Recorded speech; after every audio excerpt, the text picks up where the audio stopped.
Eh, seguimos aquí. Cuando usted comience con ese segmento, el que usted me mencionó fuera del aire, usted lo deja de último. No, tú eres parte. Pero espérate, porque él mencionó una lista larga. Sí. Y vamos a comenzar con una sesión. Es un invitado, señores. Vamos a comenzar con una sesión que se va a llamar Lo que no coge llamada. Y lo vamos a publicar. ¿Por qué? Ya yo no te salita porque fue claro, larga. Se llama Lo que no coge llamada. Los que son perversos. Pero, don Luis, si no le coge la llamada al Torito, que es senador, y es Hipólito se ha quejado de que no le coge la llamada. Es que están dañados los teléfonos. Miren, en este momento recibimos aquí de manera muy grata a Israel Abreu. Israel Abreu es experto en finanzas, es economista y maneja de manera magistral el tema económico en República Dominicana, y por eso lo hemos querido invitar a propósito de los datos que ha ofrecido el Banco Central sobre el crecimiento de la economía dominicana, los propios datos que ofrece la oposición sobre el tema de la inflación y el tema de las remesas, de algunas disposiciones que ha tomado el Departamento de Estado de los Estados Unidos. Bienvenido, don Israel. Gracias, Dari. Buenos días. Saludar a Danilza, a Charmín, a don Luis José, esa leyenda. Gracias. Definitivamente. Y nada, a tu orden y a tu entera disposición para informar a la teleaudiencia de Abriendo la Mañana. ¿Cuál es la realidad económica de República Dominicana? Que crecimiento económico versus inflación. ¿Qué tanto impacta el crecimiento que ha tenido la República Dominicana al modo de vida, a la economía del ciudadano? ¿Un crecimiento real o imaginario? ¿O es numérico? Realmente el crecimiento de República Dominicana es una ficción, es totalmente imaginario. Mira, hay varias variables que están relacionadas con la inflación en República Dominicana y además entonces el efecto económico que en términos absolutos él produce. Y lo voy a explicar con un ejemplo. Si un ciudadano tenía 100 pesos y hace 2 años tenía la capacidad de adquirir, por poner un ejemplo, 5 libras de arroz en promedio a 20 pesos, y hoy tiene que pagar 30 pesos la libra, antes compraba 5, ahora nada más va a poder comprar 3 libras y media. Eso es importante que la gente lo tenga claro. Ahora, para poder comprar esas mismas 5 libras de arroz, entonces va a necesitar 150 pesos. Entonces, en el orden absoluto de la cantidad de dinero que se manejó, él manejó 50 pesos más, pero la realidad es que los productos que él va a consumir van a seguir siendo lo mismo. Entonces, en ese orden, se ven afectados todos los ciudadanos que en esa cadena productiva y de consumo participamos. Es el caso de los aumentos de salario. Es el caso de las recaudaciones en aduana y en la Dirección General de Impuestos Internos. A mis amigos de la Dirección General de Impuestos Internos y de la Dirección General de Aduanas que me excusen, pero es la realidad. En sentido general, las recaudaciones han aumentado en términos absolutos. Ahora, en términos relativos, eso no significa que República Dominicana esté produciendo más bienes y servicios o que esté importando más bienes y servicios en el caso de la Dirección General de Aduanas. Y puedo explicarlo nuevamente con un ejemplo. No es lo mismo tú traer un televisor que puesto en República Dominicana te costaba $1,000 hace 2 años antes de la pandemia, que traer ese mismo televisor que ahora te sale en algunos $3,000. Se va a ver afectado directamente las recaudaciones, tanto en la Dirección General de Aduanas cuando tú lo traes, como en la Dirección General de Impuestos Internos cuando el comerciante lo vende. Entonces, la inflación y el crecimiento son 2 variables directamente proporcionales que en el caso actual de República Dominicana no nos beneficia. Y entonces, concomitantemente con eso, tenemos el tema político, que en los casos que hemos tenido un crecimiento económico real, eso no se ha traducido en crecimiento económico. Para que ustedes tengan una idea, la economía creció, según los datos del Banco Central, 6.35%, 6.4%, y la inflación acumulada de los primeros 3 meses del año es de casi 3 puntos porcentuales. Entonces, esto lamentablemente afecta directamente ese supuesto crecimiento económico. Israel, ¿qué vislumbramos entonces, partiendo de ese escenario que estás hablando, en la República Dominicana de aquí al término de año? Y otra cosita, si sabes, aquí estuvo la semana pasada una comisión del Fondo Monetario Internacional. ¿Sabes qué habrán planteado? Porque Ellos siempre plantean unas cosas que a la población de la República Dominicana realmente no le gusta nunca. Mira, antes de entrar en el tema del Fondo Monetario Internacional, es importante que la gente sepa, y aquí le voy a echar le voy a extender un ramo de olivo, ¿verdad, don Luis José? Esa es la palabra, al gobierno, para que no se quejen. Y este es un trabajo que voy a hacer por los voceros del PRM. Yo creo que Luis Abinader está gobernando República Dominicana, tiene 21 meses gobernando a República Dominicana en un contexto económico y social sumamente difícil, quizás el más difícil de los últimos 70 años. Pero estos funcionarios ni voceros se encuentran en capacidad de explicar eso, porque tengo yo que decirlo que soy oposición. El hecho es que lamentablemente el cierre de este año va a ser sumamente difícil, sobre todo porque una de las variables que ha beneficiado la economía dominicana son las remesas, que en este momento ya están siendo afectadas. En los primeros 3 meses del año, las remesas han disminuido en alrededor de 150 millones de dólares. Eso es por el efecto de las políticas económicas que ha tomado el gobierno norteamericano. Primero, en el orden de la tasa de política monetaria, aumentando las tasas de interés, eso le quita liquidez a la economía norteamericana. Y por otro lado, entonces, las medidas de corte relacionadas con el manejo de las mismas remesas en el interior de la economía norteamericana, desde el punto de vista de las decisiones que ha tomado el Departamento de Estado para controlar la cantidad de dinero que llega a República Dominicana en algún porcentaje, oiga bien, producto de actividades ilícitas o que ellos consideran ilícitas en lo que se determina la fehaciencia de las transacciones económicas que realizan los dominicanos. Es decir, que ahora habrá que demostrar el origen del dinero. En alguna medida así será. Entonces las medidas relacionadas de corte social que vienen a recortar esa cantidad de beneficios que recibían los dominicanos por concepto de desocupación. Entonces, y ya entrando en materia relacionada con el fondo, quería explicar eso porque lo que le espera a República Dominicana desde el punto de vista del calentamiento de la economía, que la gente lo sepa, la inflación, a República Dominicana solamente le queda una herramienta, que es esa, las remesas internacionales, que es con lo que el gobierno puede tomar algunas decisiones que puedan frenar la inflación. Esa es la única herramienta que tenemos.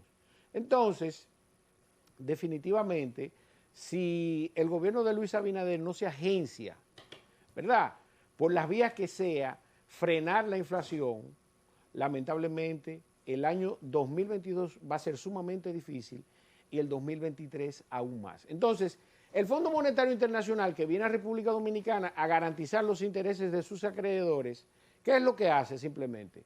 Viene a República Dominicana y prevé de dónde va a garantizarle el pago de sus intereses a todos los acreedores que nos financian.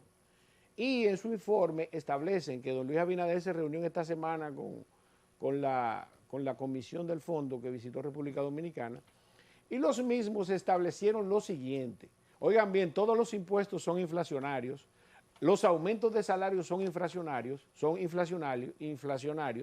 y lamentablemente la economía se recalienta con ese tipo de decisiones y en alguna medida debemos controlar ese calentamiento. Entonces, ¿qué pasa? El Fondo Monetario viene a República Dominicana como una forma de garantizar los intereses de los organismos de financiamiento, le recomienda al gobierno dominicano aumentarle de manera transitoria el impuesto a los beneficios a las actividades que se han beneficiado de manera extraordinaria durante todo el proceso de pandemia. Ahora, cuando analizamos cuáles son... Explica más crudamente eso. Ok. Más detallado, más fácil de entenderlo. Sí, así Usted es. dice las empresas que se beneficiaron durante la pandemia, las empresas que ¿cuáles ganaron mucho fueron? dinero durante la pandemia. Así es. Tenía esa pregunta. Así es, lo voy a explicar muy bien, don Luis.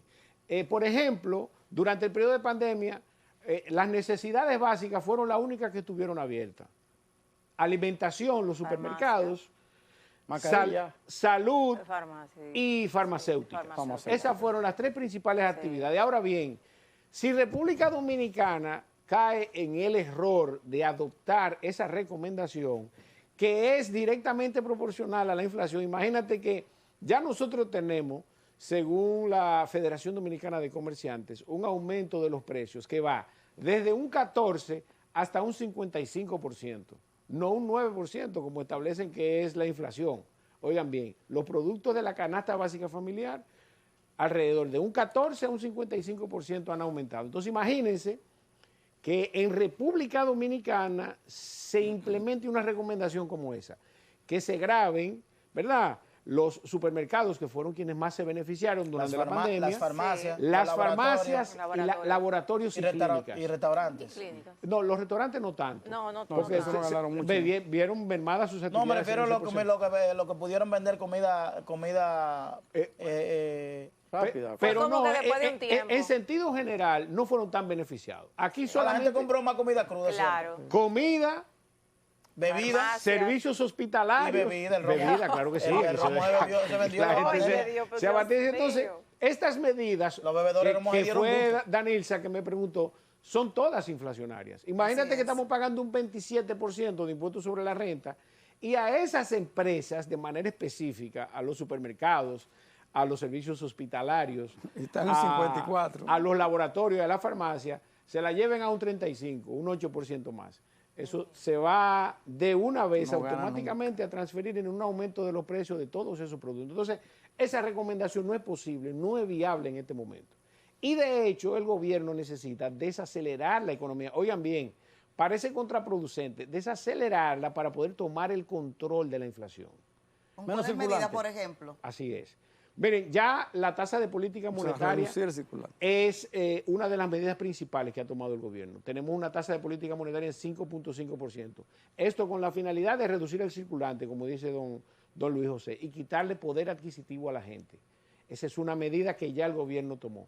Ahora, eso debe de ir de la mano con las demás actividades. Miren una cosa, y lamentablemente tengo que decírselo a mis amigos del gobierno, un presupuesto deficitario que además va a necesitar financiar gastos corrientes es directamente proporcional al aumento de la inflación. ¿Por qué? Porque el gobierno está gastando demasiado. Ese dinero va a producir inflación porque ese dinero va a salir a comprar dólares para adquirir bienes importados. Entonces, esa es la primera premisa. El gobierno debe establecer un presupuesto que sea conservador, que mínimamente las recaudaciones cubran por lo menos los gastos del gobierno y no lo que actualmente tenemos, que tenemos un presupuesto de ingresos de 930 mil millones de pesos y el gobierno va a gastar, señores, en gasto corriente 953 mil millones de pesos, que es cuestionable que nosotros estemos tomando dinero prestado para financiar cuando yo creo que el gobierno tiene suficiente agura para haber elaborado un presupuesto más conservador. Y aquí pudiera entrar en algún detalle en instituciones por ahí que han tomado decisiones de tipo administrativas, que con esos dineros se pudo haber financiado esa cantidad de dinero que va a ser parte del gasto corriente y que vamos a tener que coger dinero prestado para financiarlo.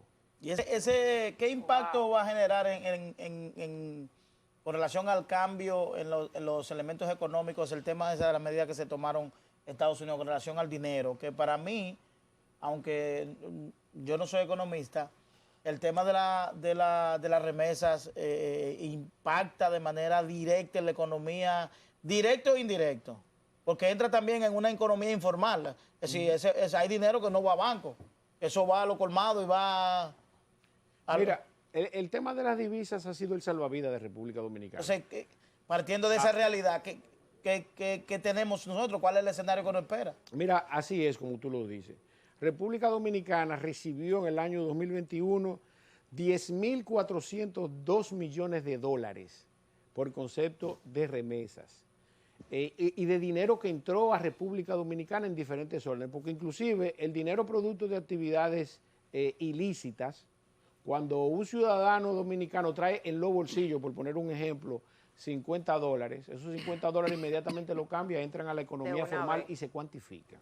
Sí. Eso es importante que la gente lo sepa. Ahora bien, ese salvavidas que ha sido las remesas durante el año 2020 y 2021, que, señores, si las remesas no hubiesen tenido el comportamiento que tuvieron durante el año, primero el dólar tuviera casi al 70 o el 80 por uno. Claro. Y los niveles de inflación que todavía, que en este momento, por lo menos desde el punto de vista de los números que establece el Banco Central, está por debajo de 2 dígitos, quizá hubiesen alcanzado hasta un 50% la inflación. Entonces, oye bien, hay que darle la importancia, y a los dominicanos que me ven en el extranjero, que sepan que aquí hay personas que reconocen el aporte que hacen en términos económicos. Cada vez que un ciudadano en el exterior, específicamente en Estados Unidos o Europa, envía $100 a República Dominicana, dinero que no nos cuesta nada porque ese ciudadano lo produjo fuera, no consume servicios de salud, no consume servicios ahí nada más se benefició la remesa que Joaquín Union y el otro, los agentes de intermediación. Entonces, para no citar nombres, entonces definitivamente reconocemos es la otro robo, importancia. que tenemos que hablar de ese robo y te voy a decir una vaina, tiene que tirarse de rodillas el gobierno frente a los dominicanos en el extranjero. Eso es así, porque son el salvavidas, inclusive en este Israel, momento. ¿y pudiera mantenerse estable la tasa del dólar? ¿O podría subir, incluyendo también el euro? Mira, el dólar debería estar hoy al 47 por 1. Sí, así es. Y las medidas de corte económico que ha tomado el gobierno con la finalidad de prevenir un desplazamiento del dólar tan bajo, son las que han mantenido la tasa. De hecho, ya el dólar está hoy a cerca de 58 por 1 más o menos. ¿Subió? ¿Subió? Sí, así es. Sigue subiendo.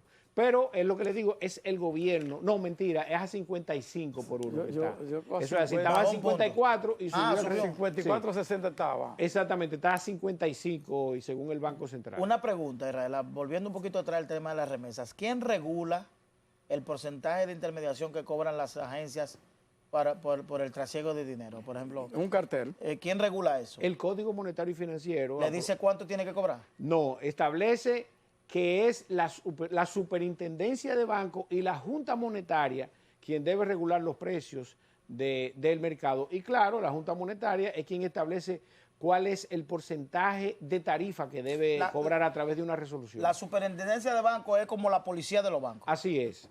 Y de las instituciones de intermediación. Entonces, la policía de los bancos tiene un departamento que se llama Prousuario. Así es. Espera. Pero Prousuario solamente actúa si hay una denuncia. Por ejemplo, si yo voy a Prousuario y me dice, mira, el banco me está cobrando un tanto por ciento, ok, una denuncia. O me clonaron o lo que fuera, ¿verdad? Una situación en términos con una institución de intermediación bancaria. ¿Por qué Prousuario no actúa de manera preventiva? Si tú escuchas todo lo que ocurre, por ejemplo, aquí hay un robo con la financiera, por ponerte un ejemplo. Aquí hay muchísimos problemas con bancos que estafan a la gente con situaciones que se dan. ¿Por qué no actuar de manera preventiva y esperar que sea una denuncia? Mira, resulta contraproducente hasta el nombre de Prousuario. Sí. Pero la verdad es esa. El sistema dominicano en todos los órdenes funciona proactivamente, no de manera preventiva como debería ser, en el orden de ese tipo de situaciones que se dan, que siempre se van a dar en una sociedad. Ahora, lamentablemente, no existe la voluntad administrativa por parte de la institución de darle seguimiento de manera preventiva a las diferentes situaciones. Que tú le des, por ejemplo, seguimiento a las redes, por ejemplo, y tú pones aquí ya hay forma de monitorear, usted pone bancos, y a usted le va a llegar todo lo que se genera de bancos en las redes sociales, toda la queja que la gente tiene. Entonces usted crea políticas en función de eso, pienso yo, ¿verdad? Mira, y te voy a decir algo, aquí llama la atención de Alejandro Fernández, nuestro amigo, que inclusive en un programa donde yo estuve, él hizo pronunciamientos al respecto. Y es una de las quejas relacionadas con la promoción de la producción y no del consumo. Y él establecía que eso era una política de los bancos, cosa con lo que yo entro en total contradicción. Si existe la Junta Monetaria que establece la tasa de política monetaria al respecto de lo que van a cobrar o lo que van a pagar los bancos, asimismo la Junta Monetaria puede resolutar al respecto de qué se va a hacer, por ejemplo, con los desembolsos del encaje legal.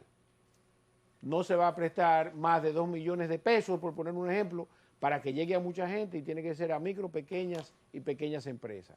para el sector producción, por ejemplo. Y eso, velar, que es lo que debe hacer la superintendencia, velar porque así se aplique. Ahora, se han dado muchos casos, inclusive en este gobierno y en los gobiernos anteriores, se va a hacer un levantamiento del encaje legal, 2.000 millones de pesos a la calle. Antes de que salgan, ya los grandes empresarios lo tienen acaparado. Entonces, ese tipo de situaciones yo creo que deben preverse. Y vuelvo y te digo, administrativamente no tienen la voluntad para hacerlo, porque deben actuar de manera preventiva. Eso es lo que establece la ley. El que a ti se te dé una atribución, ¿verdad? La finalidad de eso no es actuar frente a un problema que produjo inclusive el mismo sistema, sino que de manera preventiva las instituciones sepan que el cometer cualquiera de esas violaciones que afectan los intereses del ciudadano, bueno, pues van a repercutir en alguna manera. ¿Tú eres amigo del director de la DGI? Luis Valdés, claro que sí. Yo estoy esperando a Soli una respuesta, porque la DGI hace unos días puso en marcha un plan de cambio de las placas de exhibición. Ahora son placas temporales. Las placas van a ser digitales, que la van a poder emitir los vendedores de vehículos a través de una plataforma, y la lectura de la placa es con un código QR. Así es. Entonces yo le pregunto al director de la DGI si los agentes de la DGC... Los vehículos nuevos. No, vehículo usado. Usted compra un vehículo usado. No. Sí. Usted compra un vehículo importado. Y todavía no tiene la placa. Claro, nuevo. Y la placa que hay que entregarle es una placa de exhibición, ¿verdad? La PP ahora. El PP. Sí, que ya no es XX. Ahora, entonces le va a entregar una placa. Y entonces, esa placa, para ser leída, va a tener que ser con un código QR. Entonces, la pregunta mía es, partiendo de lo que andan en la calle, ¿cómo la gente de la DGC va a leer esa placa? ¿Le van a entregar dispositivos electrónicos para que no pongan a la gente a pasar trabajo? Tú puedes estar seguro que los DGC le van a decir a los mismos ciudadanos, léame esa placa, hágame el favor. Tíreme una foto usted. Fácilmente. Usted tiene un teléfono ahí. Déjame ver su teléfono. Mire, tíreme una foto para yo a ver si está inscrita. Mira, hablando de la DGI, quiero un segundo tomarme para hablar de la norma 06-2022, que establece el pago fehaciente a la hora de adquirir un vehículo de motor o un remolque. Esa norma establece que los ciudadanos tienen que utilizar de manera obligatoria una de las herramientas que da el sistema financiero para pagar entre beneficiario y comprador, ¿verdad? Estamos hablando de pago con tarjeta de débito, pago con tarjeta de crédito, transferencia bancaria, emisión de cheque personal o comercial o cheque administrativo certificado. Esas son las herramientas entre quien vende y quien compra, a partir de $500,000 de pesos. Mira, esa norma... Esa ley de lavado. Sí, pero eso para mí es totalmente ilegal. ¿Por qué? ¿Por qué?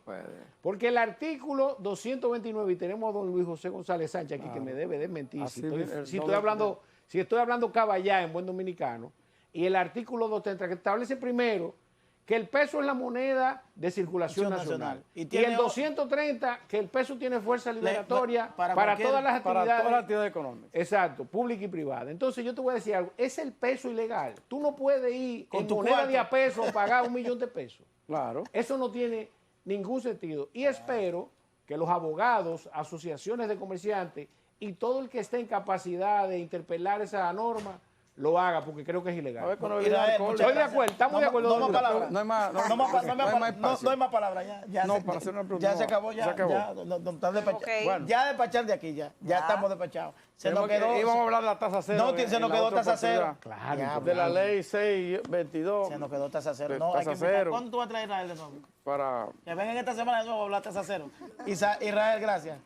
A tu orden. Te dejaron venir de allá. Me da gusto ver a Charmín Faja aquí contigo. De verdad que sí. ¿Cómo es? Me da gusto ver a Charmín Faja aquí contigo. por el comentario hace unos días. Gracias a don Israel, de Israel Abreu, economista. A ustedes gracias por la audiencia. Mañana tendremos un programa al mismo nivel. Nos vemos mañana. El día de hoy está pago. Sí, ya pagamos. Los descuentos se quedan sin efecto. Bueno, eso es importante. Los descuentos por falta, por tardanza. Sí, eso es importante. Y que respete la administración de este programa. Bye. Respeten a los jefes.